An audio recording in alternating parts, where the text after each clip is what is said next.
Okay, folks, again, apologies. I was trying to get this out a couple days ago, but had to actually wipe my OBS and install an updated version of it so it would work properly.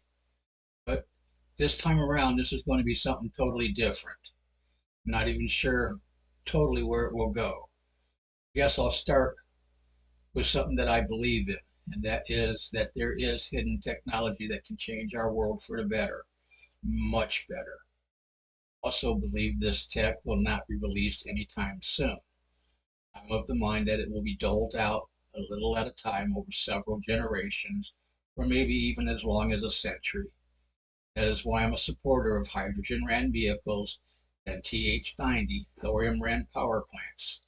Since 2014, hydrogen vehicles, including passenger trains and automobiles, have been proving that they can and are reliable means of transportation.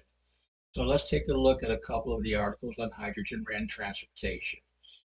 This first article is found at New Atlas, and it is from March 27th, 2024, and it's by Paul Ridden. Okay, fuel cell train travels more than 1,700 miles on one tank of hydrogen. A hydrogen fuel cell passenger train, developed by Swiss rail vehicle maker Stadler Rail, has achieved a new Guinness World Record, traveling for almost 2 days around the clock for a distance of 1,741.7 miles.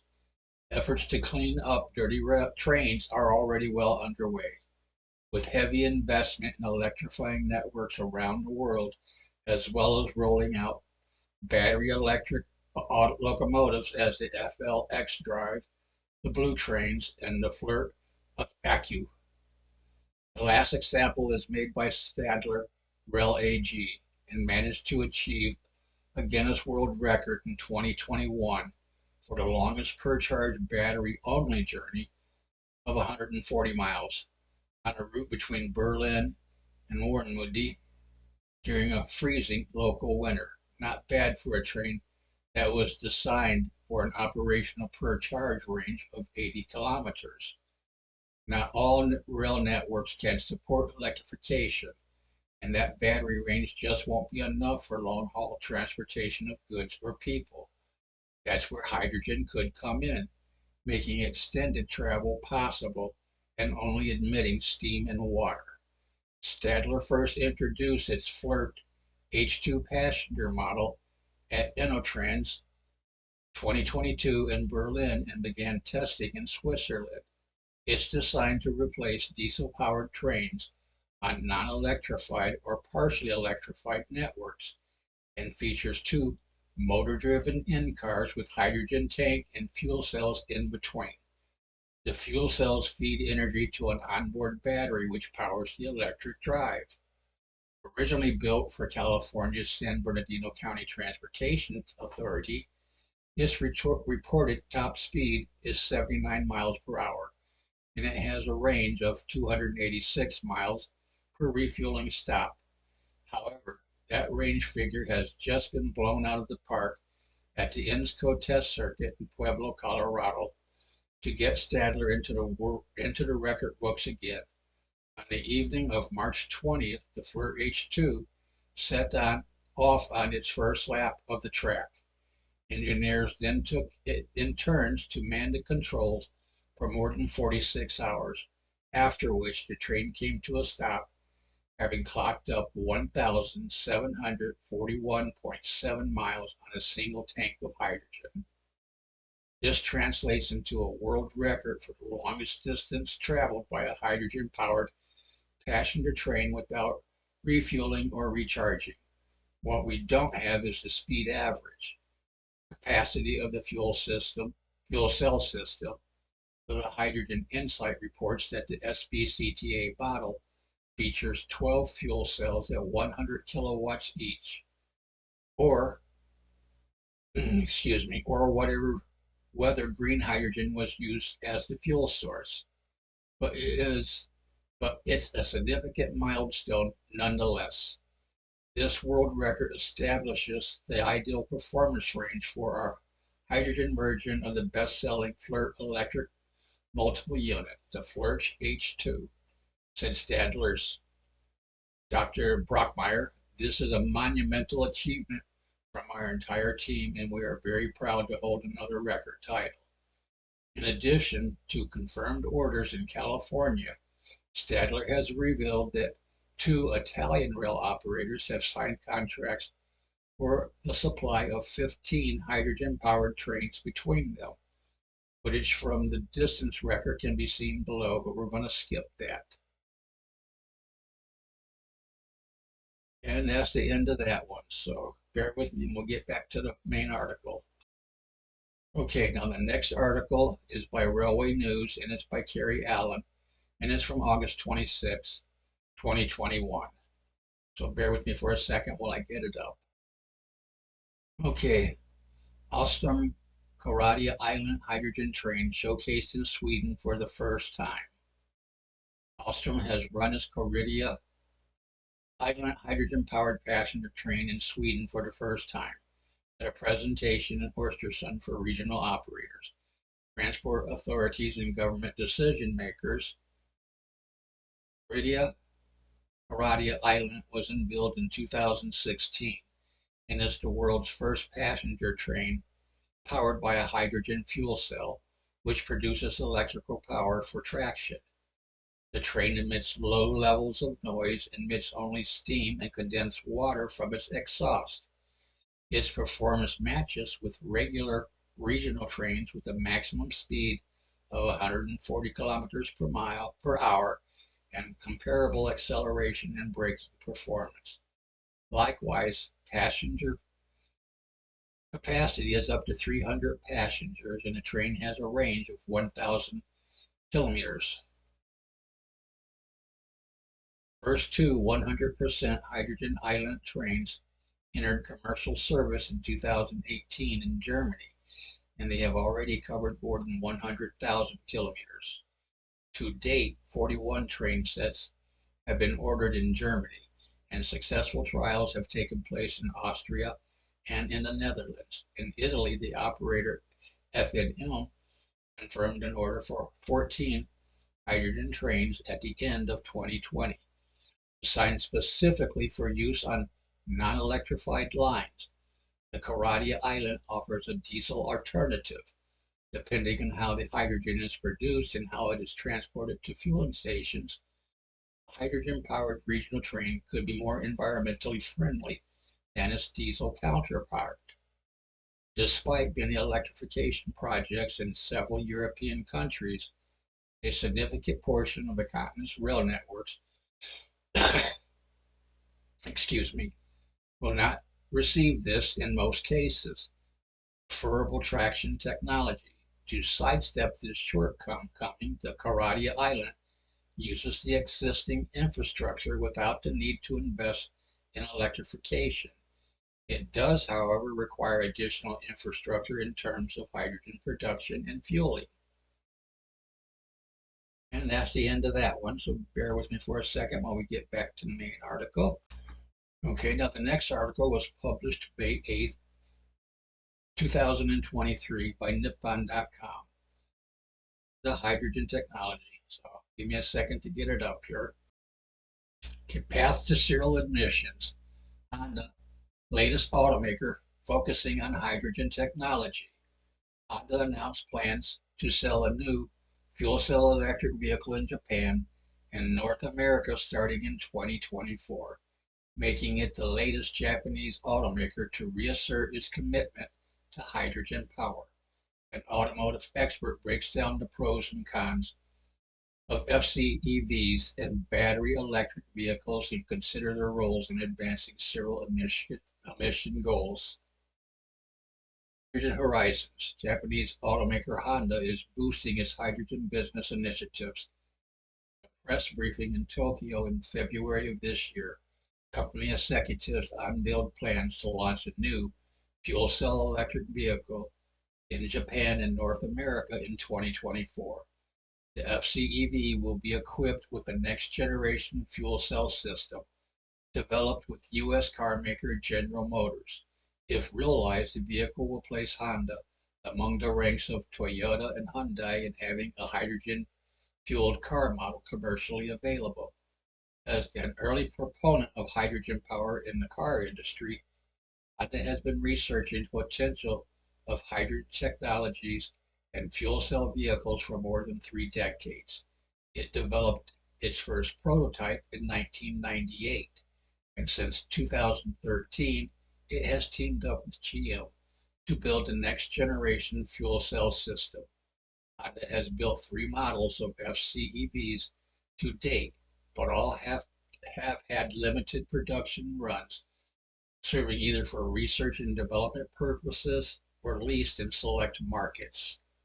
With its new FCEV, though, Honda is looking to make a passenger vehicle that can stand shoulder to shoulder with the 2 other commercially available fuel cell vehicles in Japan, Toyota's Mirai and Hyundai's Nexo. Mercedes-Benz released its GLC F-Cell in 2019, but it is currently only available for lease.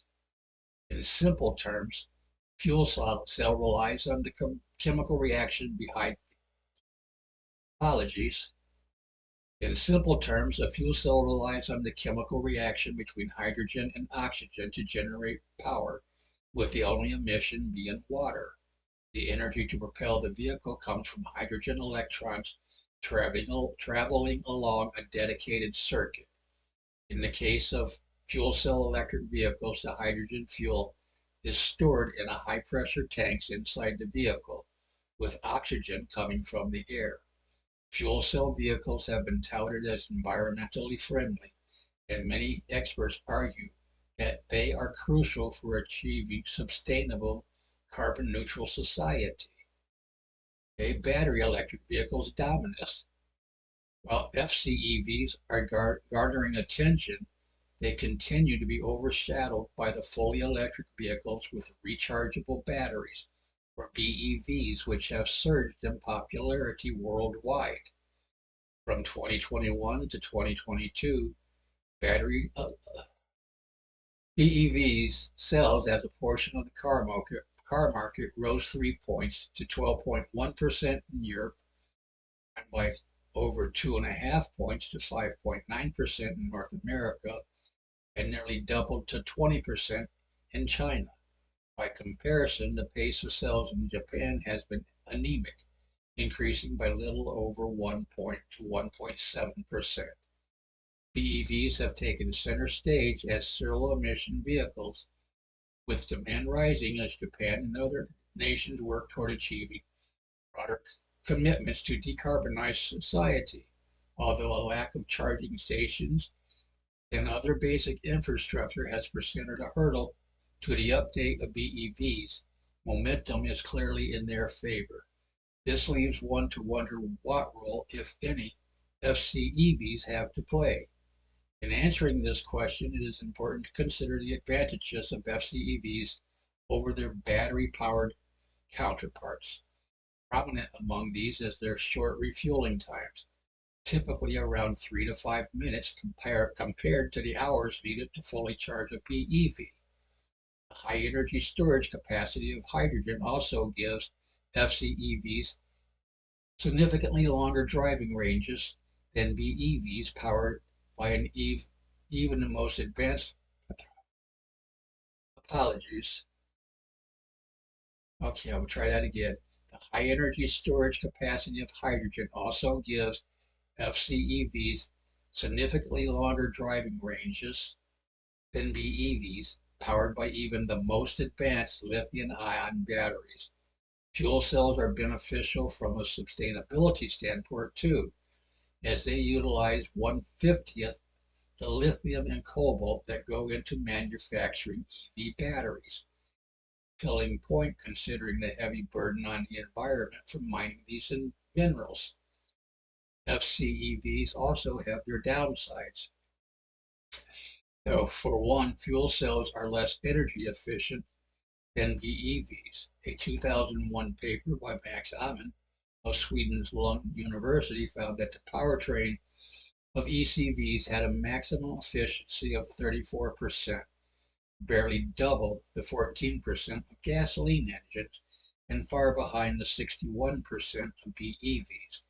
Another drawback is the need for large pressurized fuel tanks to store hydrogen, which make fuel cells less suited to smaller passenger vehicles. The growing consensus among experts assessing the pros and cons of the different technologies is that fuel cells are more practical for large, long-haul vehicles, whereas BEVs are better for city commutes and driving around town.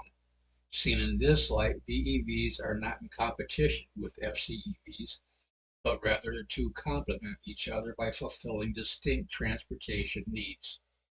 There is also growing evidence that developing both side by side would be beneficial from the perspective of infrastructure. BMW, for instance, has suggested that building infrastructure solely with BEVs in mind would be more costly in the long run than a broader approach that included other types of zero-emission vehicles. BMW bases its argument on the domestic forecast of over 20 million BEVs on German roads compared to a few million FCEVs, with the automaker saying that supporting such a concentration will require extensive upgrades to the power grid at considerable cost. It notes that BEV charging stations would be relatively easy to install in urban areas with well-developed power grids, whereas hydrogen refueling stations would be a more cost-effective option in rural areas where drivers typically travel greater distance.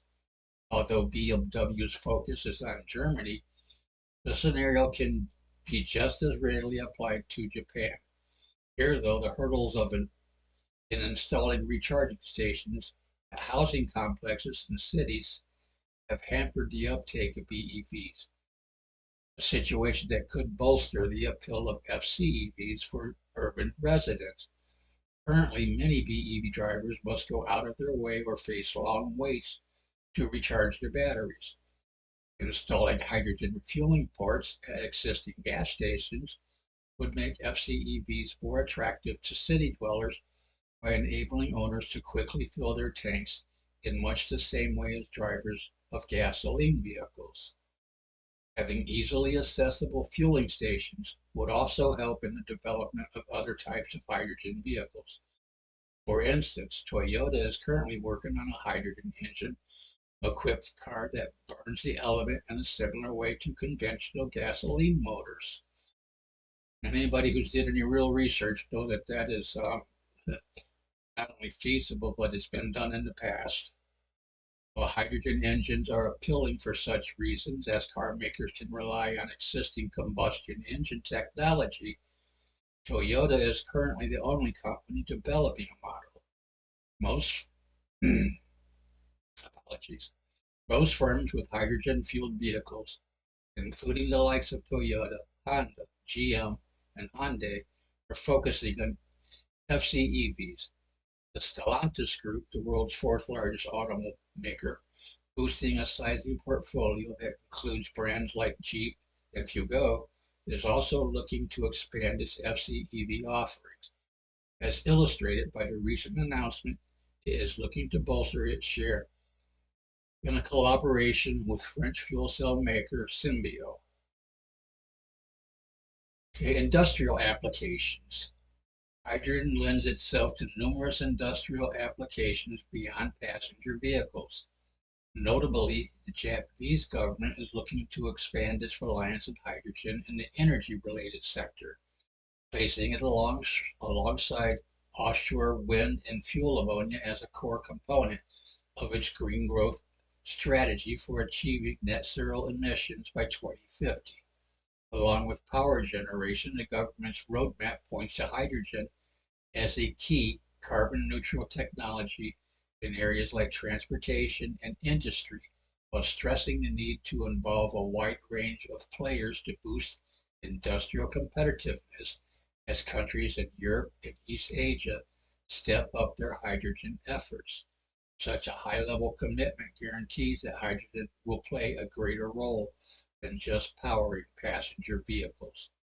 Core to the Japanese government embrace of hydrogen is its potential as a renewable energy source that can compete with fossil fuels. Unlike electricity, which must be produced regionally due to the tendency of long transmission lines to suffer power loss, it can be made in areas where there are plentiful raw materials and transported over vast distances. It is also easier and less costly to store than constructing large, expensive battery arrays. These factors are driving interest in developing hydrogen's potential to bridge the gap in wind and solar energy, which are hampered in their ability to meet base power needs due to fluctuations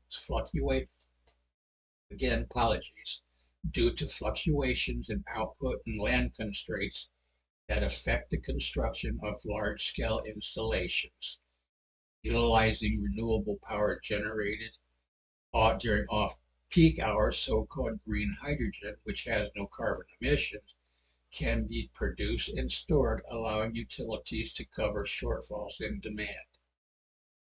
Japan has a limited hydrogen producing capacity and is working to create an international value chain with a focus on developing technology and infrastructure for transporting hydrogen in liquid form that includes several ongoing projects in Australia. While much of the hydrogen from Australia is derived from carbon-emitting sources like coal or natural gas, efforts are being made to increase the share of green hydrogen. Honda's announcement that it was expanding its hydrogen business comes amid this growing interest in hydrogen as a low-cost energy carrier.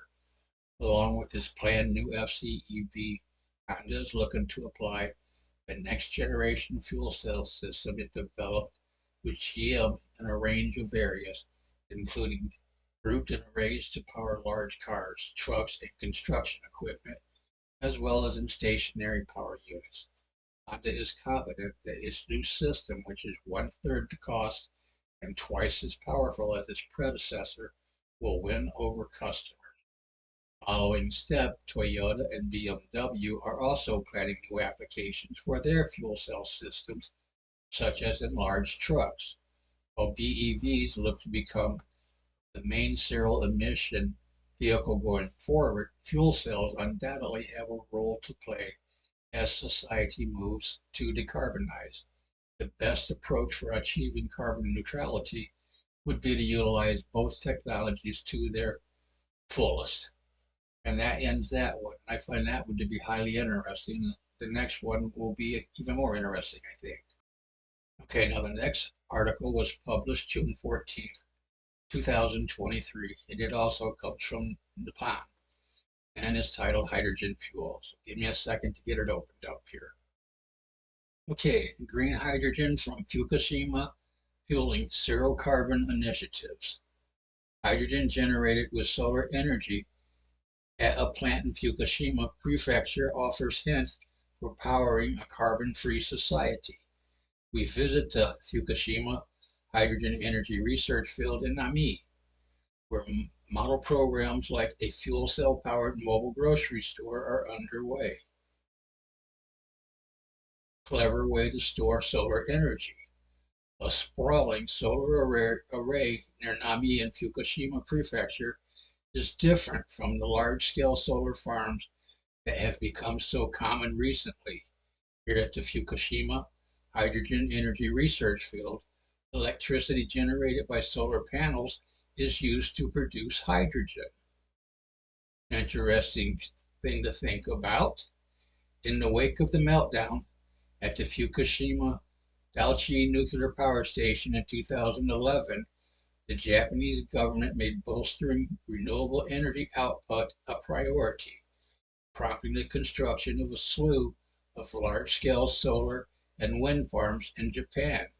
Fukushima's Hamadori, the coastal area that was the epicenter of the nuclear disaster, drew a number of big projects launched through the Fukushima Innovation Coast Framework, a government initiative that aims to build new industrial infrastructure in the area. While solar and wind offer bountiful carbon-free energy, their output varies according to factors like weather and time of day. While advances in power storage promises to help, alleviate issues of intermittency, improving on the high-capacity batteries used in solar and wind farms present many hurdles, both in terms of cost and technology. The Fukushima Hydrogen Energy Research Field offers a viable alternative to batteries for storing energy for renewable resources. The facility is home to a 20-megawatt solar farm that powers one of the world's largest hydrogen plants, where hydrogen from water is extracted through the process of electrolysis. The hydrogen can then be used to generate electricity to power vehicles and for other purposes, with the only byproduct being water.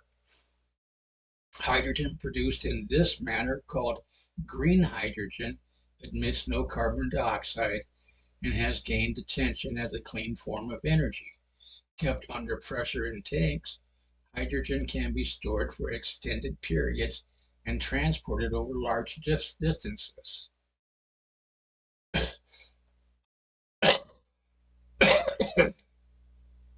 Apologies, folks.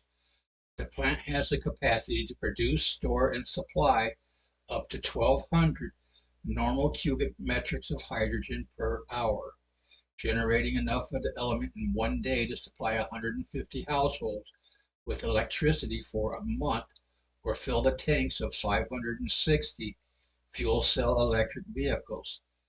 Hydrogen produced is stored temporarily in a gas holder before being purified, compressed, and transferred to hydrogen trailers for transport to Hamadori and other parts of Fukushima. Okay, putting Nami on the map. Championing the hydrogen town concept, Nami aims to make itself carbon neutral in collaboration with the Fukushima Hydrogen Energy Research Field. Nami has boosted its hydrogen, including opening a small filling station at the town office for official vehicles and installing fuel cells for power generation at the roadside rest stop Michi no Eki Nami and the leisure facility Akuya no Murunami. Another hydrogen initiative that is garnering attention is the mobile circuit. Another hydrogen initiative that is garnering attention is a mobile supermarket serving the town and neighboring Futaba that is run by the Nami branch of a supermarket chain, Aeon. The small, colorfully painted FCEV bears the slogan, "I run on hydrogen," and advertises itself as a supermarket on wheels. The vehicle makes regularly scheduled stops at JR Futaba Station and the Great East Japan Earthquake and Nuclear Disaster Memorial Museum in Futaba. Niti Shinya, manager of the Aeon branch in Nami, says that locals and others are curious about the vehicle. People come up to say that they saw it on the news or to ask whether it's really powered by hydrogen. He explains it is helping build connections within the community. The evacuation order covering central Nami, where the town office is located, that had been placed was lifted in March of 2017, allowing residents to return to their homes on a permanent basis. However, since then, the town's population has only recovered to 1/10 of its pre-disaster size of 22,000. Nami opened on July 2019 in response to a request from a local government. The only supermarket in the area, it serves both returning residents and new arrivals.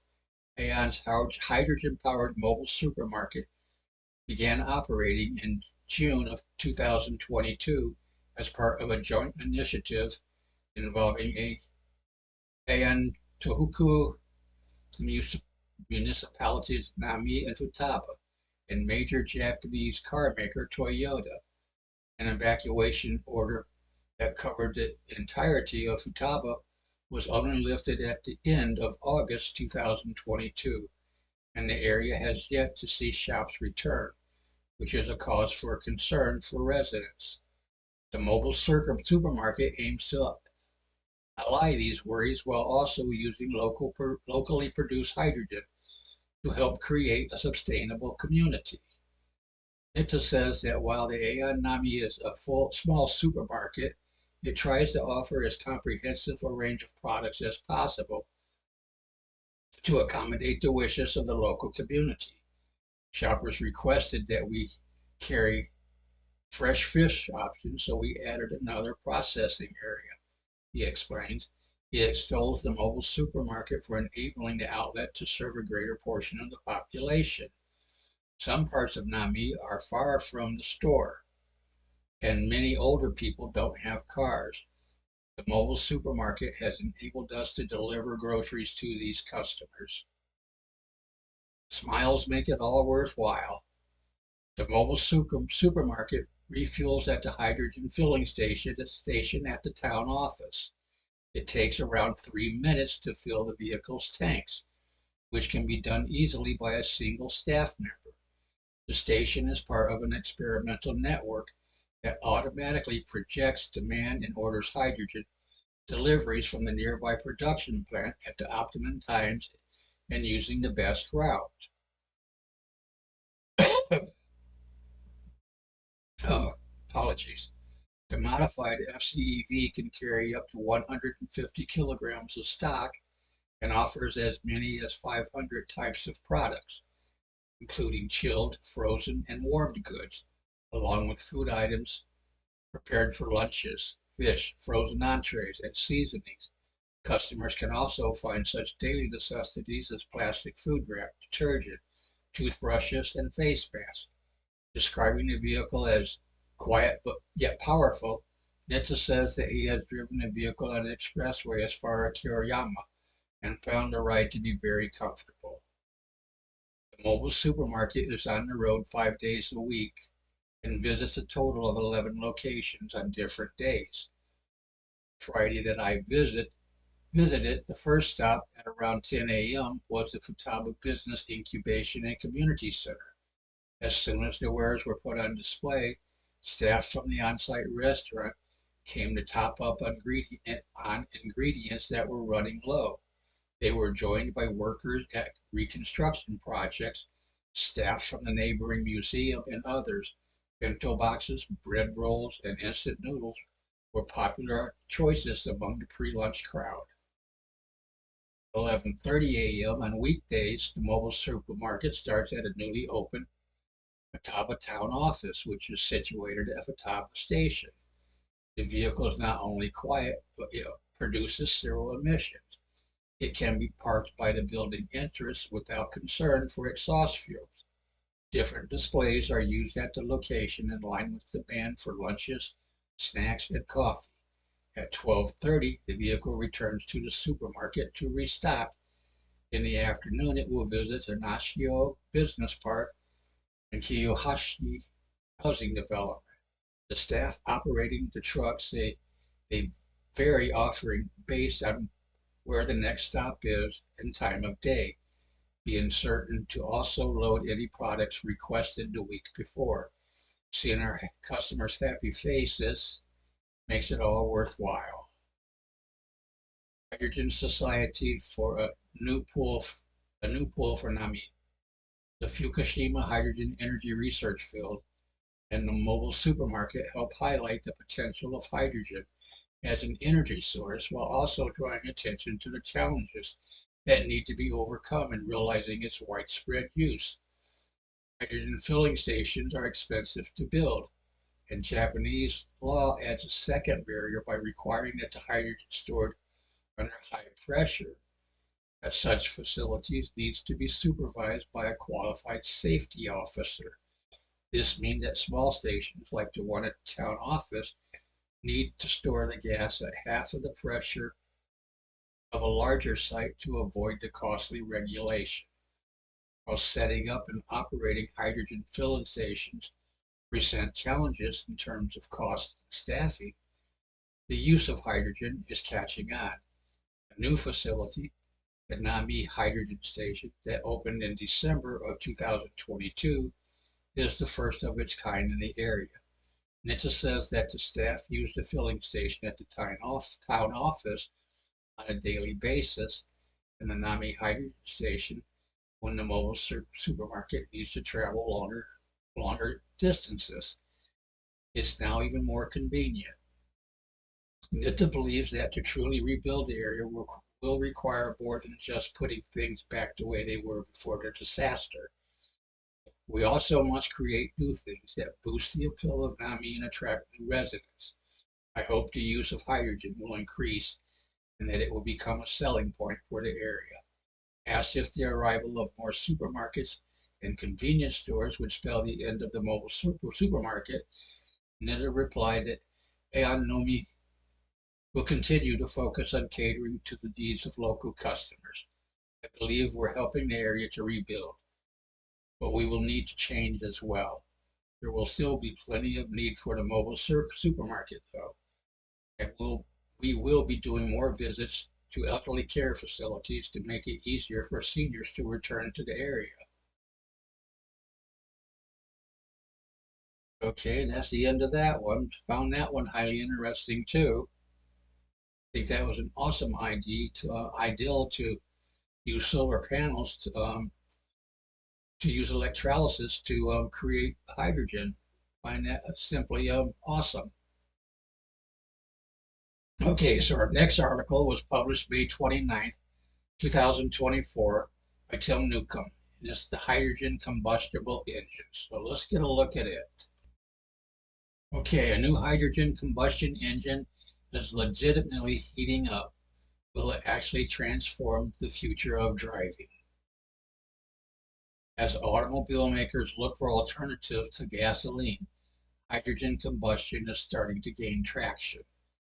Hydrogen combustion engine is said to have the same range as a gasoline-powered combustion engine with the same refilling time, and could start seeing additional real-life testing of the hydrogen combustion engine in vehicles as soon as next year.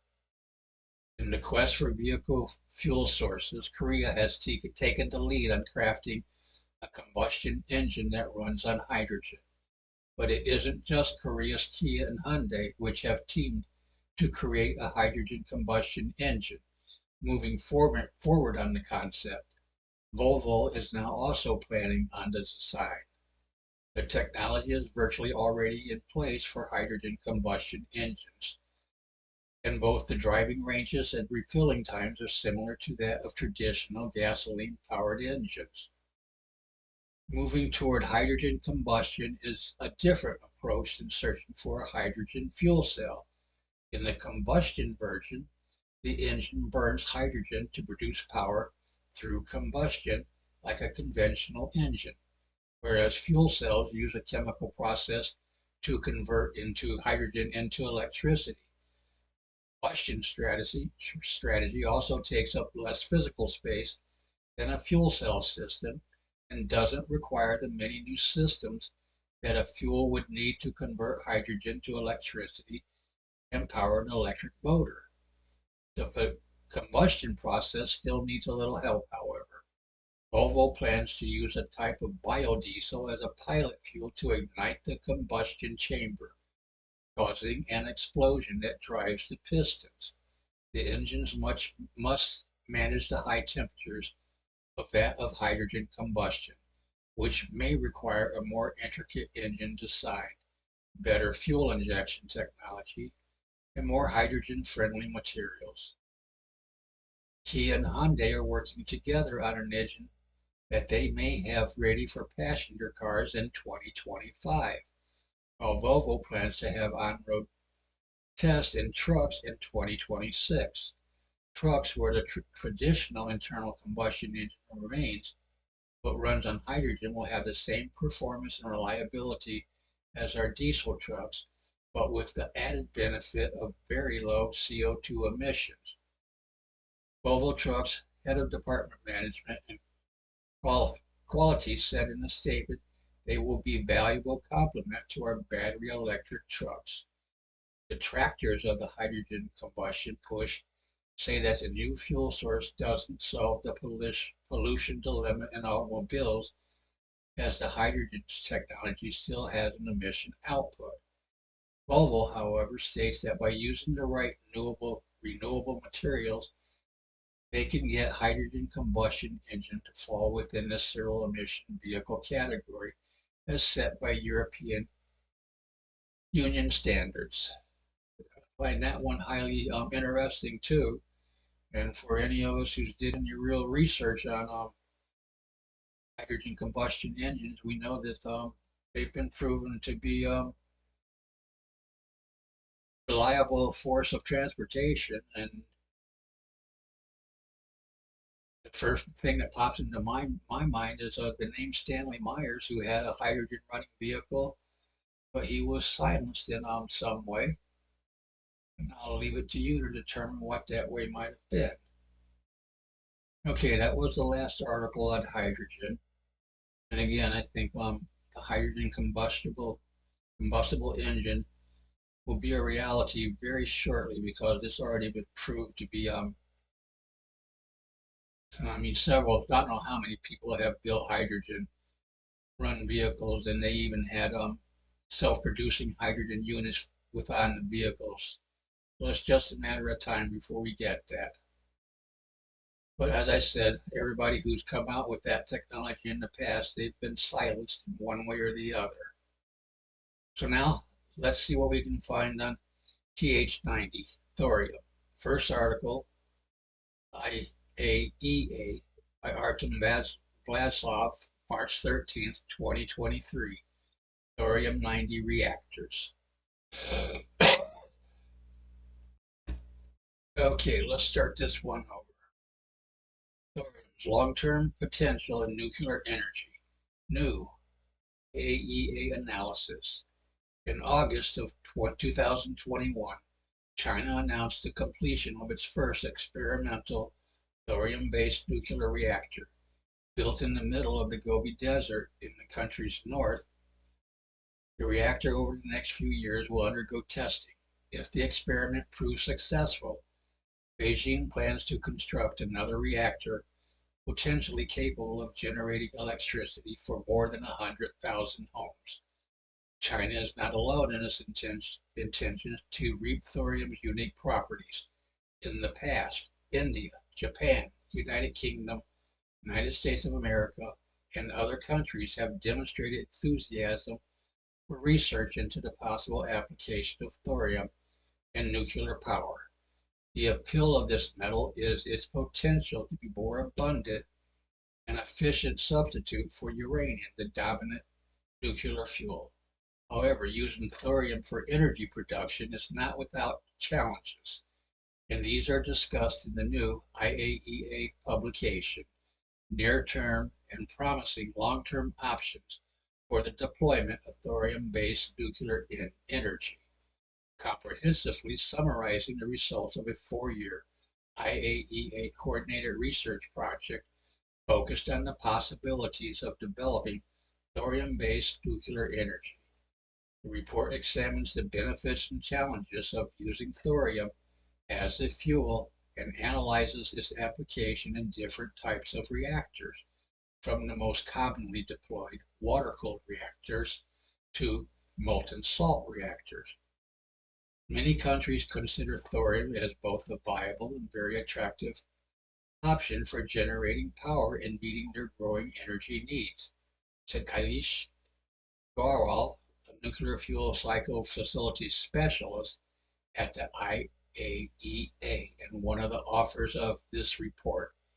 Our research project helps share valuable knowledge and experience among national laboratories and research institutions in the use of thorium, culminating in this publication. Okay, I'm going to skip some of this. Okay, what can thorium offer? Thorium boosts several advantages over the conventional nuclear fuel uranium-235. Thorium can generate more fissile material than it consumes while fueling a water-cooled or molten salt reactor, According to estimates, the Earth's upper crust contains an average of 10.5 parts per million of thorium, compared with about 3 parts per million of uranium.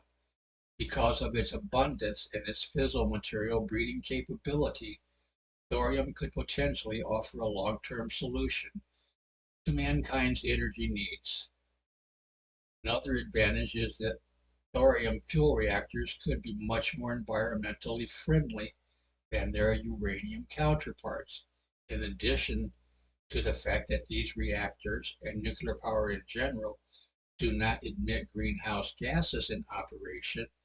They also produce long-lived nuclear waste. They also produce less long-lived nuclear waste than present-day uranium-fueled reactors.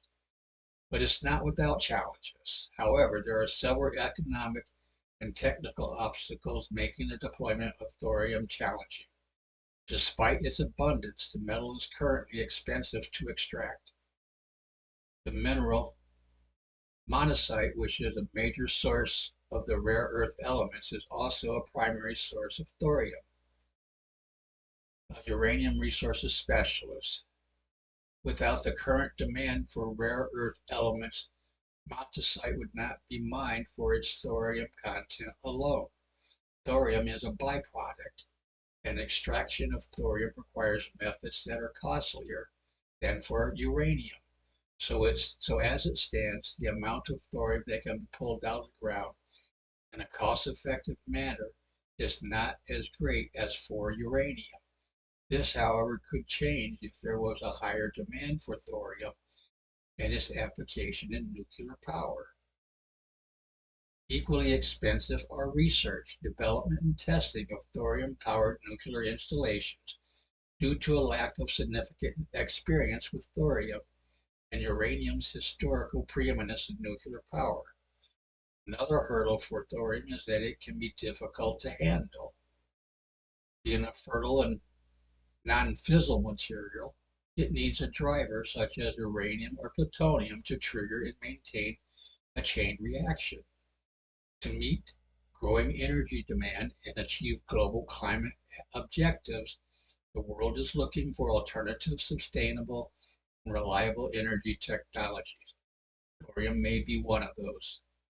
Concluded Clement Hill, section head at the IAEA. We will continue our research to deliver credible and science-based results for those interested in working with thorium. Okay, I found that one to be very interesting, but I think we'll find a couple of these to be even more interesting than that one was. So the next article is from Chemistry World, and it's by Victoria Atkinson. TH90 Chemistry World. Thorium's long-term potential in nuclear energy. New IAEA analysis. In August of 2021, China announced the completion of its first experimental thorium-based nuclear reactor built in the middle of the Gobi Desert in the country's north. The reactor over the next few years will undergo testing. If the experiment proves successful, Beijing plans to construct another reactor potentially capable of generating electricity for more than 100,000 homes. Yeah, I think this is the one we just went over. We've already been over this one. Apologies. I'll get to the right one. Okay, and I think you're going to find this one extremely interesting. It's an efficient machine to destroy nuclear waste. Nuclear future powered by thorium beacons. At COP28, over 20 countries pledged to triple the world's nuclear energy capacity by 2050 in another step towards net zero. For many, this was a controversial declaration. The devastating consequences of nuclear accidents are well documented, and the fission process generates worrying quantities of long-lived radioactive waste with potential for use in chemical weapons. But according to developers behind new thorium reactor technologies, nuclear power plants of the future are very different from this historical picture. You get thorium from a rare earth refining, but is considered a nuisance material, said Jankiewicz. Executive Director of the Thorium Energy Alliance in the U.S., it should be the civilian nuclear fuel. It's easier to handle than uranium. We burn it in a pure cycle. We have much less waste, and you can't make a bomb out of it. Conventional nuclear reactors are enriched with uranium-235, the fissile minor isotope that makes up just 0.7% of natural uranium reserves on Earth. The major uranium-238 isotope is non-fissile, and significant pre-reactor process are required to raise the percentage of uranium-235 to around 5%. Within the reactor core, these unstable nuclei fission spontaneously to release heat and neutrons, the latter then bombarding neighboring nuclei, inducing further fission, sustaining the nuclear chain reaction. However, only 5% of the fuel material can participate in the productive nuclear reactions, with the remaining 95% instead forming hazardous, long-lived transuranic products. Where most of the fuel bar is made of U-238, you have quite a number of neutron captures. Says Jean Christophe de Mastro, Chief Financial Officer of Swiss startup Transmutex. It becomes U-239, which converts into plutonium-239, which captures new neutrons, so you have 240, 241, which then converts into americium. So you have a whole process here for the transuranics to be created in the uranium reactor, and that's very difficult and very active waste. Okay, the thorium fuel cycle. Transmutex is just one of the companies turning instead to the thorium fuel cycle, and recently received $23 million investment to develop their thorium reactor concept. Thorium-232 is a fertile material, meaning that it's not fissile but may be converted to a fissile material under specific conditions, such as those found in a cyclotron.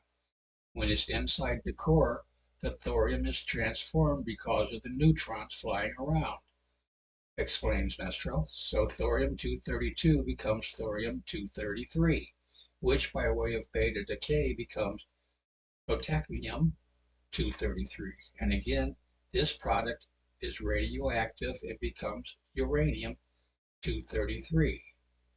Transmutex concept for a thorium reactor. The unnatural uranium-233 isotope is fissile, and almost all the thorium is converted to uranium-233. This nuclear reaction does not produce any potent, long-lived transuranic products. Another huge advantage is that the chain reaction requires an initiator material to begin fission, with the reaction ceasing immediately upon its removal, and the ideal material to supply these vital initiating neutrons is the hazardous waste generated from conventional nuclear fission. What a great way to finally get rid of a lot of our nuclear waste. I find this to be extremely enlightening and highly agreeable to what I would think is an excellent solution for getting rid of hazardous waste. It is an efficient machine to destroy nuclear waste and weapons, so it brings quite some advantages in terms of existing waste management.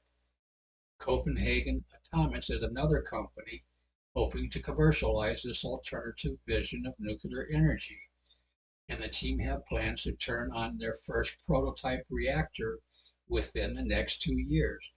But given these many advantages, why has it taken so long for this technology to attract commercial interest? And they're going to call it unfortunate timing, but I say it's because the material can't be used to make the bombs they needed to make. According to Cush, this is largely down to bad timing. Many of the modern projects edging towards commercialization was based on the molten salt reactor designed by Allen Weinberg. at the Oak Ridge National Laboratory in the 1960s. Typical reactors circulated coolant around the reactor core, transferring heat away for use in electricity generation or other processes. However, focusing on creating a safer reactor, Weinberg mixed the fuel salts in with molten coolant, creating a single self-regulating system. When the fluid goes through the moderated section, which sustains the nuclear reaction by slowing down the neutrons, it gets hot, and that's where your fission is happening, explained Kutsch. But as the molecules get hot, they spread apart, and then they're not close enough together to fission anymore. So they cool down and move closer together, and then they can fission again. It's self-regulating, so there's no prompt critical event. I like the idea of that too. Initial tests on uranium-235 and later uranium-233 successfully demonstrated this as a safe and successful reactor concept, and the Oak Ridge scientists were keen to explore the potential of generating uranium-233 in situ from thorium.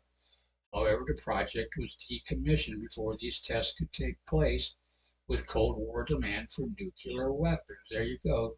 They couldn't be used to make their nuclear weapons. Unofficially blamed for the government's decision to invest in proliferative nuclear power over safer thorium technologies.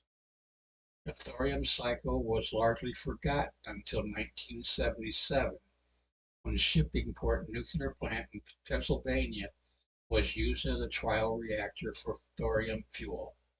The reactor core, loaded with pellets of thorium dioxide and uranium-233 oxide, ran for almost 30,000 hours over 5 years, producing around 2.1 billion kilowatt hours of electricity before being decommissioned in 1982. Analysis of the spent fuel revealed that the core contained 1.4% more fissile material than the initial fuel. That's interesting, indicating that successful thorium breeding had occurred. These results were extremely positive, and two reports were produced, one for the plant itself and one for the fuel. But the report for the plant was produced in March 1986, and 1 month later there was Chernobyl, so this report was basically buried because the timing was really bad. Okay, the next generation. In the years since, there has been sporadic interest in reviving this technology, particularly as the cost of uranium fluctuated. But for Kutsch, the real focus on different reactor technologies started in 2000. I think that there was a realization that renewables were not going to be able to do the heavy lift that some people had dreamed about, but that we had also had left a huge amount of nuclear technology sitting on the table. Countdown to a thorium future.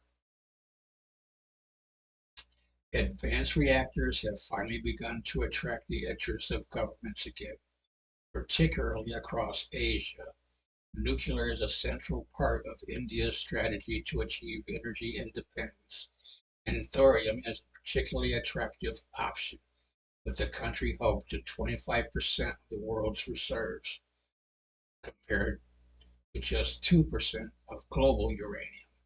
The government has invested heavily in a three-stage program to develop the nuclear infrastructure for thorium energy and hopes to begin testing by December 2024. However, commercial exploitation of the country's thorium reserves using breeder reactors is unlikely before 2050, and India has yet to build a reactor prototype. China is perhaps closest to harnessing thorium power. Okay, we're already aware of that. They have started one up in 2018. The reactor, which was finished 3 years ahead of schedule, will use a blend of thorium and 20% enriched uranium-235 salts to generate an estimated thermal power output 2 megawatts.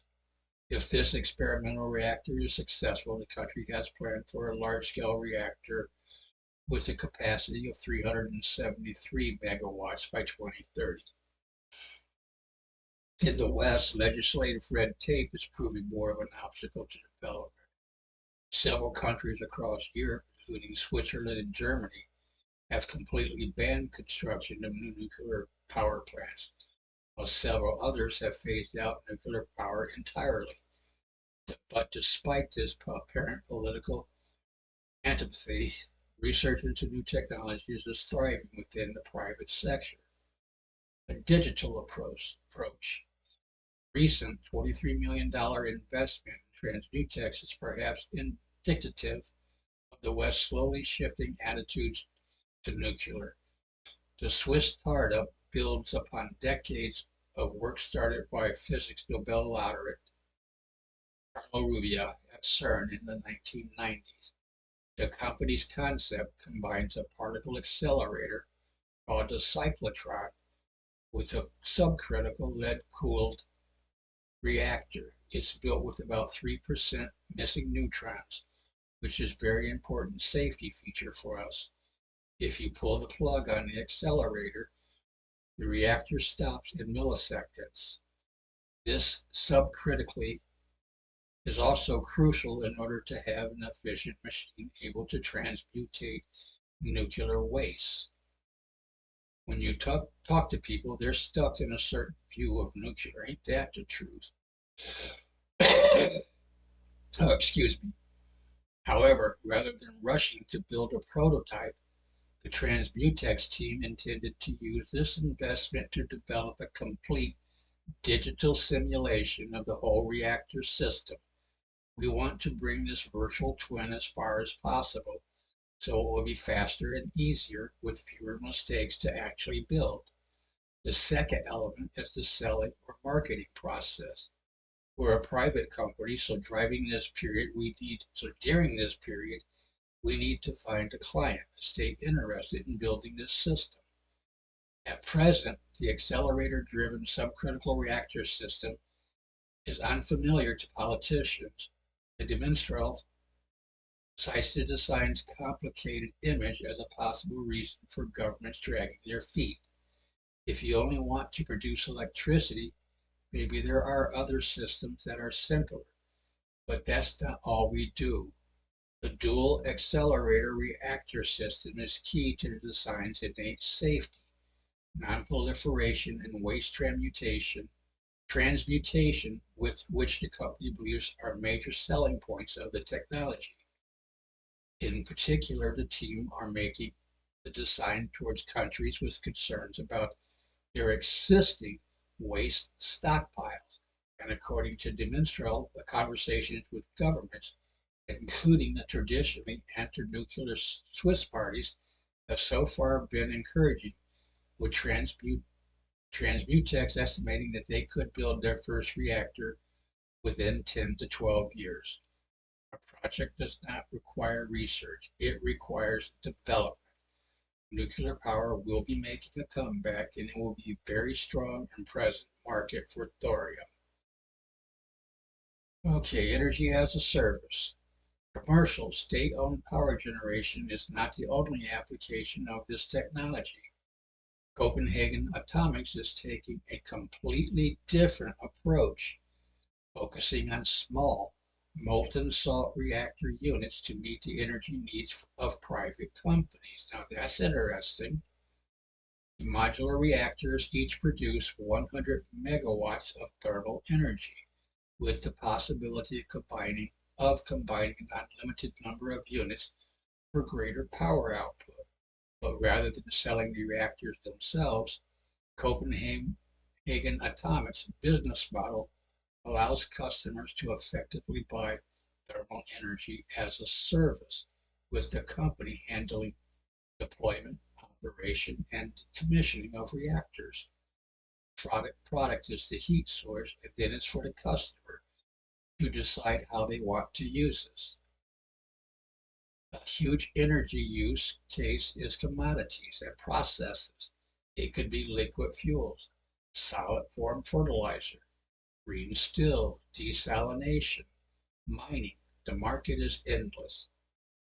Founded in 2015, Copenhagen Atomics has already developed a 1 megawatt prototype reactor and is currently seeking regulatory approval to deploy this system into a northern European country by 2026. At present, the UK is under consideration to host a trial of this technology, and the company is currently in conversation with the National Nuclear Laboratory about a collaboration.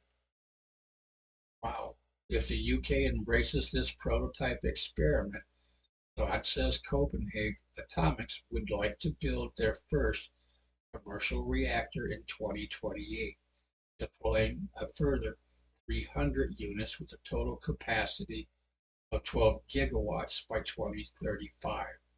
There's no investment by the UK government or UK taxpayers because of this as a service business model. This energy would be as an annuity, 8 billion less than the current baseline on energy.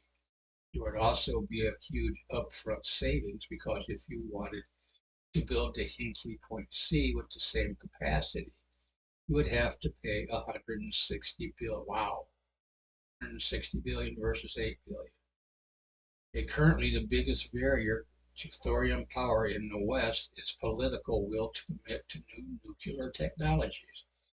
But de Mestral hopes that as people become more familiar with these technologies, these attitudes will change. When you talk to people, they're stuck in a certain view of nuclear, which is the generation 2. But when we explain what the generation 4 is, when we talk about small modular reactors and thorium systems, that changes a lot, and there is a strong interest, even in political parties that are traditionally against nuclear. There are a lot of possibilities, and it will be interesting to see how to combine them to meet the world's needs. And that's the end of that one. So hold on just a second. Okay, now this next one is actually Congress. It's the Thorium Energy Security Act of 2022. S 4242, 117th Congress, 2021, 2022. So give me a moment, we'll get it open here. Okay, and we're not going to go over a whole lot of this at all because it's readily filed out in Congress.gov. It says 4242, the Thorium Energy Security Act. What's important here is that this bill is actually saying that it's time to start doing more research on thorium salts, getting stuff moving towards having thorium as a nuclear power energy. And I'm all for that. So again, you can find this real easy if you want to read through it, but I'm not going to read through all this because it's way too long. So we'll go on to our next one. Okay, and the next article is by Dick Toran, published in February 19th, 2012, and updated June 2nd on 2024. What is thorium? I think you'll find this one to be interesting as the others have been. What is thorium? Thorium is a basic element of nature, like iron and uranium. Like uranium, its properties allow it to be used to fuel a nuclear chain reaction that can run a power plant and make electricity, among other things. Thorium itself will not split and release energy. Rather, when it is exposed to neutrons, it will develop a series of nuclear reactions until it eventually emerges as an isotope of uranium called U-233, which will readily split and release energy next time it absorbs a neutron. Thorium is therefore called fertile, whereas U-233 is called fissile. Reactors that use thorium are operating in what's called the thorium-uranium fuel cycle. The vast majority of existing or proposed nuclear reactors, however, use enriched uranium-235 or reprocessed plutonium Pu-239 as fuel in the uranium-plutonium cycle, and only a handful have used thorium. Currently, the exotic designs can theoretically accommodate thorium. The THU fuel cycle has some intriguing capabilities over the traditional UPU cycle. Of course, it has downsides as well.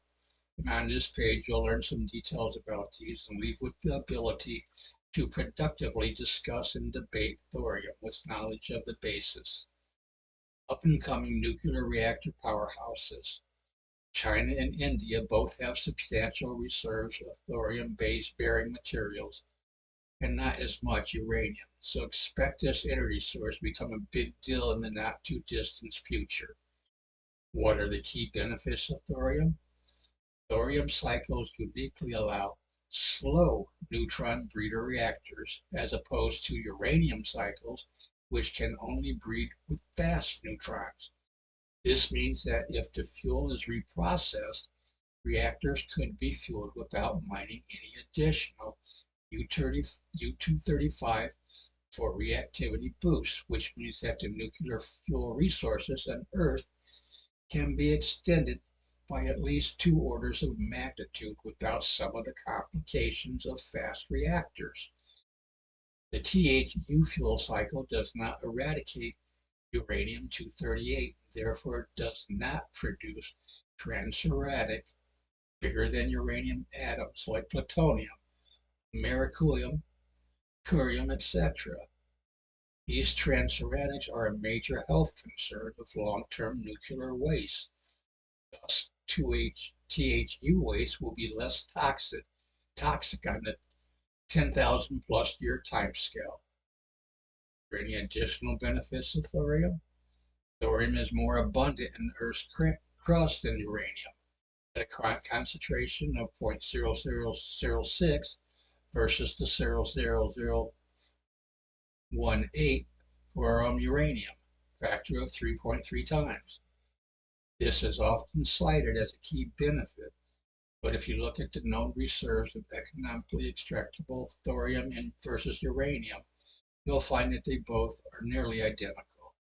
Also, substantial uranium is found dissolved in seawater, whereas there is 86,000 times less thorium in there. If closed fuel cell cycles or breeding ever become mainstream, this benefit will be irrelevant because both the THU and the UPU fuel cycles will last us well into the tens of thousands of years, which is about as long as modern history. What are the downsides of thorium? We don't have as much experience with TH. The nuclear industry is quite conservative, and the biggest problem with thorium is that we are lacking in operational experience with it. When money is at stake, it's difficult to get people to change from the norm. Thorium fuel is a bit harder to prepare. Thorium dioxide melts at 550 degrees higher temperatures. Oh, excuse me. Temperatures than traditional uranium dioxide, so very high temperatures are required to produce high quality solid fuel. Notice they said solid fuel. This TH is quite inert, making it difficult to chemically process. This is irrelevant for fluid-fueled reactors discussed below. There you go, the molten salt ones. Eradicated thorium is more dangerously radioactive in the short term. The THU cycle invariably produces some U-232, which decays to Ti-208, which has a 2.6 MeV gamma ray decay. Mode Bi-212 also causes problems.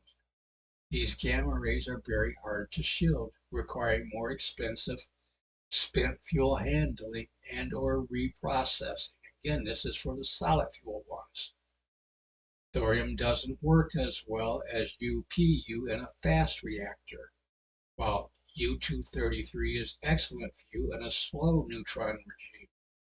It is between U-235 and Pu-239 in the fast spectrum. So the doubling time is slower for thorium cycles than for uranium plutonium cycles. in fast reactors. Additionally, thorium cycles are not ideal in reactors that require excellent neutron economy, such as breed and burn concepts. Proliferation issues. Thorium is generally accepted as proliferation resistant compared to UPU cycles. The problem with plutonium is that it can be chemically separated from the waste and perhaps used in bombs. It is publicly known that even reactor-grade plutonium can be made into a bomb if done carefully. By avoiding plutonium altogether, thorium cycles are superior in this regard. Besides avoiding plutonium, thorium has additional self-protection from the hard gamma rays emitted due to U-232, as discussed above. This makes stealing thorium-based fuels more challenging. Also, the heat from these gammas makes weapon fabrication difficult, as it is hard to keep the weapon pit from melting due to its own heat. Note, however, that the gamma comes from a decay chain of U-232, not from U-232 itself. This means that the contaminants could be chemically separated and the material would be much easier to work with. The U-232 has a 70-year half-life, so it takes a long time for these gammas to come back. That's interesting, a 70-year half-life. Cool. The one hypothetical proliferation concern with thorium fuel, though, is that the protactinium can be chemically separated shortly after it is produced and removed from the neutron flux. The path of U-233 is the TH-233, TH-233, Pa-233 to U-233. Then it will decay directly to pure U-233. By this challenging route, one could obtain weapons material, but Pa-233 has a 27-day half-life. So once the material has been guarded for a few times, this and then mixed in with less pure fuel mix, weapons material would be much harder to produce. So concerns over people stealing spent fuel are largely reduced by TH, but the possibility of an owner of a THU reactor obtaining bomb material is not. Molten salt reactors. This is highly interesting. I've read this a couple times already. One especially cool possibility suitable for the slow neutron breeding capability in the THU fuel cycle is the molten salt reactor, or as one particular LMSR is commonly known on the internet, liquid fluoride thorium reactors. In these, fuel is not cast into pellets, but is rather dissolved in a vat of liquid salt. The chain reaction heats the salt, which naturally convects through a heat exchanger to bring the heat out to a turbine and make electricity. Online chemical processing removes fission product neutron poisons and allows online refueling, eliminating the need to shut down for fuel management, etc. None of these reactors operate today, but Oak Ridge had a test reactor of this type in the 1960s called the Molten Salt Reactor Experiment. The LMSRE successfully proved that the concept has merit and can be operated for extended amounts of time. If competed with the liquid metal cooled fast breeder reactors, where federal funding lost out. Alvin Weinberg discusses the history of this project in much detail in his autobiography, The First Nuclear Era, and there is more info available all over the internet. These reactors could be extremely safe, proliferation resistant, resource efficient, environmentally superior to traditional nukes as well as to fossil fuel, obviously, and maybe even cheap, exotic, but successfully tested. Who's going to start the startup on these? Just kidding. There are already like 4 startups working on them, and China is developing them as well. Okay, so that's the end of that one. I find this highly, highly interesting that they said that they could be extremely safe, proliferation resistant, and resource efficient, and that they could even be cheap. And I think they will be in time. Okay, now this next article is a YouTube video by Greg Braden in his masterclass series. It's titled Thorium or TH90 on the Future of Energy. So I'm going to try to find a couple little sections in here that I found extremely interesting to go over with you. Okay, so I'm just going to read some of this to you instead of trying to play it. If I can find it again.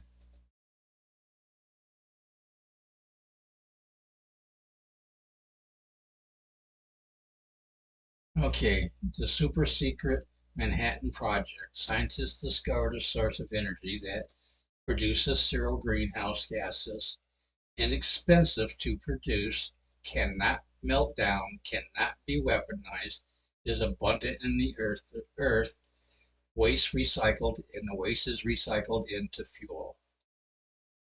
Okay, let me move on to the next one as soon as I can find it here. This is definitely about thorium. There we go. Thorium makes up 9.6 per million parts of stuff found in Earth's crust. Okay, but there's a much more interesting section in here. I just gotta find it. Bear with me here.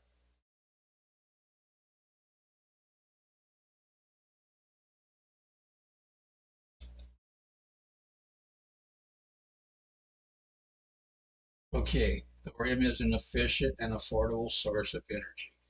1 ton of thorium produces the same energy as 250 tons of uranium. Thorium power costs approximately $1.98 per watt versus $2.30 per watt for coal. Thorium reactors have been built and used for research and commercial applications in India, Germany, China, and the United States. Thorium, a sustainable bridge to whatever that up there says, ultimate source of energy, the quantum vacuum. Hopefully I've not passed it up here.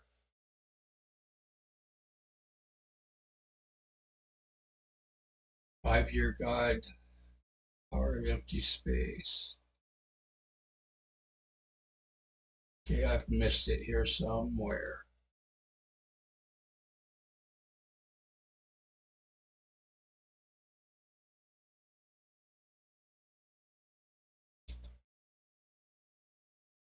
Bear with me, I'll find it here in just a few seconds. Actually, I'll pause this for a second until I do find it. Okay, here we go. 1 ton of fission products free of plutonium. 83% of fission products are stable within 10 years and can be recycled. 17% of fission products need storage for 300 years.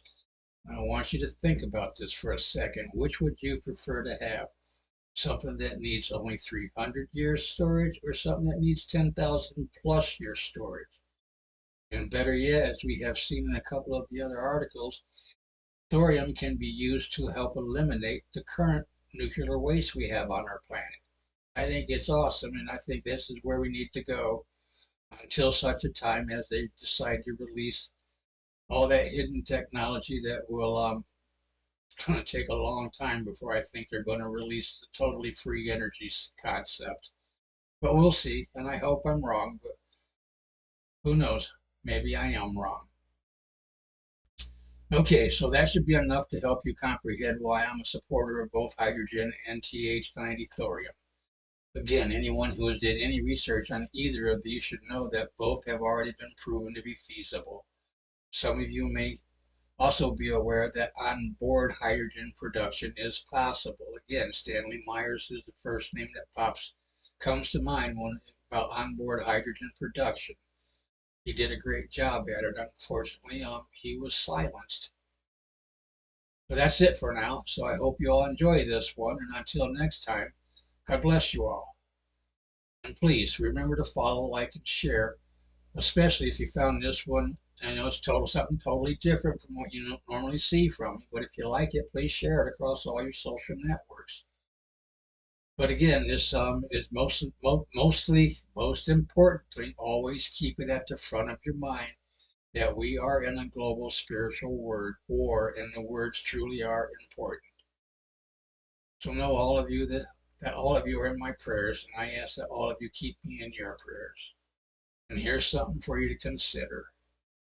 The wall of your mind is hard to break through. We put up walls based on our beliefs and what we was taught to believe, and unless we've got an open mind, it's extremely hard to tear down the walls that we self-build. It's extremely hard, but if you're willing to try, you can actually do it. So again, God bless you all, and I'll see you on the next one.